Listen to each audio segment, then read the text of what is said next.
for the 16th of September. No, 16th of August. Just kidding, 16th of August. Take a deep breath. Let's begin by just relax. Take a deep breath. There you go, slowly. And just simply be here right now. Just be here now. And if you're driving, obviously you got to take precautions. If you're doing something that requires your attention, well, you can just listen. It's okay.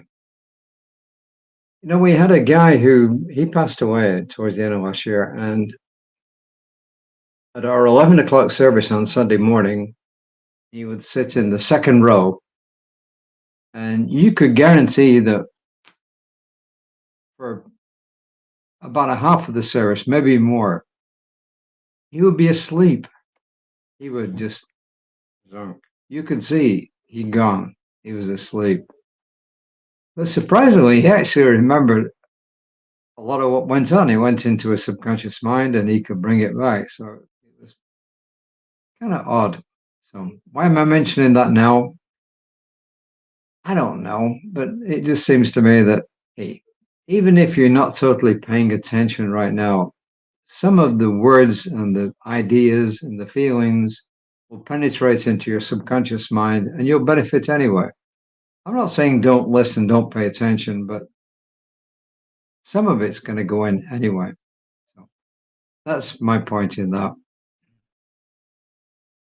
Today it's called Loving Kindness for Me. Loving kindness for me. First quote is from the Buddha, who says, "You yourself, as much as anybody in the entire universe, deserve your love and affection. You yourself, as much as anybody in the entire universe, deserve your love and affection." And that was the Buddha from, let me see, 2,500 years or so ago.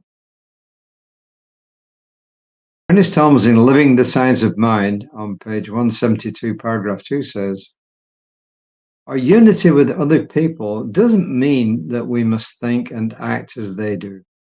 All it means is that we should get along with them." Then he says we should unify with everything. And obviously, he's not talking literally at times, you become a tree and so on. What he's saying is that we should acknowledge our oneness with everything that exists. That at the root level of everything, it's all interconnected. I was actually reading today about Albert Einstein once said that reality is an illusion, albeit a persistent one. So I actually went on ChatGPT and I studied, or maybe it was on Google, I'm not sure. It could have been on Gemini, Google's Gemini, but one of them. And I asked the question, what was Einstein talking about? And in that process, Einstein was also talking about how everything is unified, everything is one. And then there's other ideas which are really harder to contemplate with, which is the fact that everything is happening all at once. The past, present, future, it's all happening at one time. But the point was that he also said that everything in the universe is interconnected.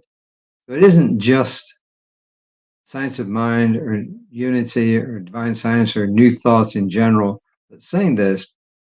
This guy who was obviously one of, if not the major physicist of the 20th century, said everything is connected. And then Reverend Michelle goes on to say, one thing Ernest Holmes repeats in his writings is that unity does not mean uniformity. He emphasizes the need and the desire for us to seek out and experience our unique selves. And she says, this notion is also taught in other faith traditions. In Buddhist teachings, self-love, often referred to as self-compassion or loving kindness, is not about narcissism or ego, but rather about cultivating cultivating a sense of kindness, care, and respect for oneself. It's about recognizing our inherent worth and acting with kindness and understanding towards our own experiences. Buddhist teachings acknowledge that the self is not a fixed, permanent entity, but it's rather a constantly changing stream. It's a constantly changing stream of what? Thoughts, emotions, and experiences. And she says this understanding can help reduce our attachment to the human ego and cultivate a sense of equanimity.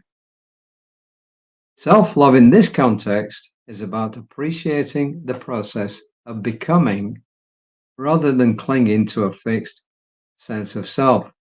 So in other words, you're not the same person that you were when you were a kid. You're not the same person that you were when you're a teenager or a young adult. You're not the same person even as you were yesterday. We're constantly evolving, we're constantly changing, and assuming we point ourselves in the right direction, we're constantly evolving. The human race is evolving. We as individuals are evolving. The universe is evolving. And going back to loving kindness, in the loving kindness meditation process are these words, this quote, may I be filled with loving kindness. May I be well. May I be peaceful and at ease. May I be happy. Unquote. As we move through the day and find thoughts of painful separation rising, or ideas of feeling less than emerging, a great practice can be simply to stop and repeat the loving kindness affirmations. We can speak them, we can sing them, we can whisper them, we can even just think them. Getting present to them can re-establish our sense of connection in and to the divine, the all, if you like, and to our unique sense of self. So once again, Reverend Michelle is emphasizing the fact that we need to treat ourselves with respect and loving kindness. And I would say it's true that a lot of us are more kind and more forgiving, more kind to and more forgiving of other people than we are of ourselves. So teachings throughout history, and the one that's emphasized here today is the Buddhist teaching, is to treat ourselves with love and respect, treat ourselves with loving kindness. He gives us an affirmation which is, seeing myself through the eyes and heart of loving kindness is a joyful experience. You know, I think that I will just simply end with the Buddhist kindness prayer here. May you be filled with loving kindness. May you be well. May you be peaceful and at ease. May you be happy. May I be filled with loving kindness. May I be well. May I be at peace and at ease. May I be happy. May all be filled with loving kindness. May all be well. May all be at peace and ease. May all be happy. Oh, that is my short offering for today. So remember nothing else. Remember loving kindness. Remember compassion. The Dalai Lama was once asked what his religion was, and I guess everybody's expecting him to say Buddhist. He said, compassion. That is my religion. Well, from someone like him, I don't think you can get a better example. So may you be filled with loving kindness. And tomorrow morning, my colleague Reverend Lisa will be on Creative Life Spiritual Center's Facebook page at about 9:15.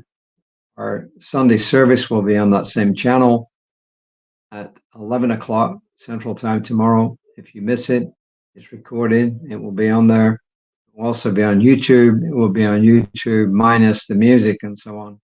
But it will be on there. But the main thing is Reverend Jesse's message will be on there. Take another deep breath. Go in peace and go in loving kindness. And until next time, and I'll see you about 5 tomorrow. Namaste.